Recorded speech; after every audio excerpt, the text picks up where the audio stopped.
Sejahtera, kembali lagi bersama saya Omera Sakinah di TV PSS SMK Jeram Hebat Warga Sepakat Sekolah Berkat.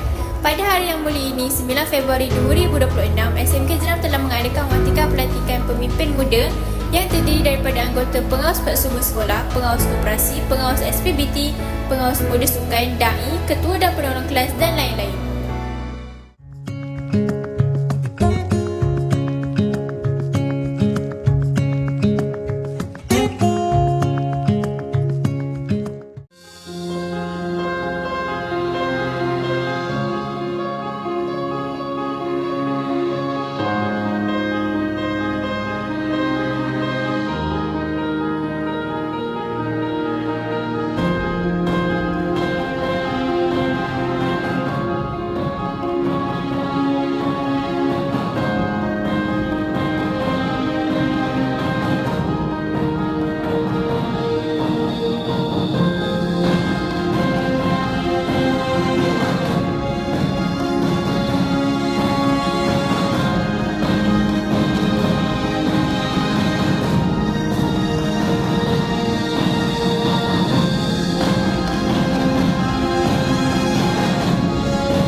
Saya Nurfilizah dari TVPSS bersama dengan Aini Jasmine dari Empat Arus.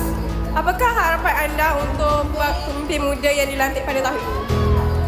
Harapan saya adalah mereka akan lebih amanah dan bertanggungjawab atas kerja yang akan galas kelak agar dapat melahirkan masyarakat yang lebih berdedikasi dan berintegriti.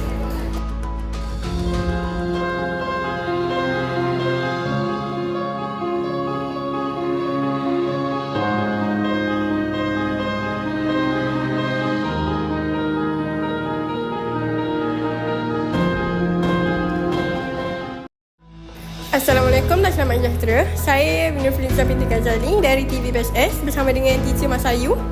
Apakah harapan teacher untuk pemimpin muda yang dilantik pada tahun ini? Waalaikumsalam warahmatullahi taala wabarakatuh. Terima kasih. Pertama sekali saya mengucapkan syabas dan tahniah kepada pemimpin muda yang telah dilantik pada hari ini. Jalankanlah tanggungjawab dan amanah yang telah diberikan dengan penuh hikmah dan dedikasi. Terbaik. Amin ya rabbal alamin.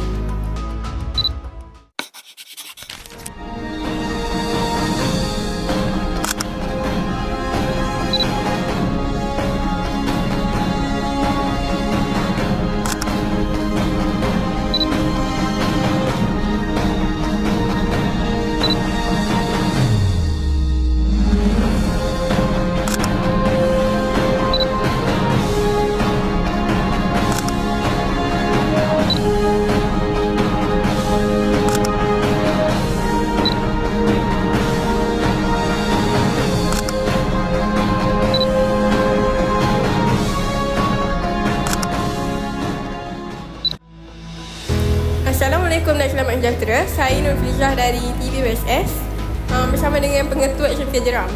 Apakah harapan pengetua untuk pemimpin muda yang dilantik pada tahun 2026? Seperti yang saya maklumkan, harapan pihak sekolah kepada semua pemimpin muda untuk tahun 2026 ni adalah mereka dapat menunjukkan ciri-ciri kepimpinan dan juga khasiat diri yang terbaik untuk dicontohi ataupun maksud saya sebagai suri teladan kepada rakan-rakan yang ada, di samping menggalas semua amanah yang telah ditetapkan, yang telah digariskan dalam panduan peraturan sekolah.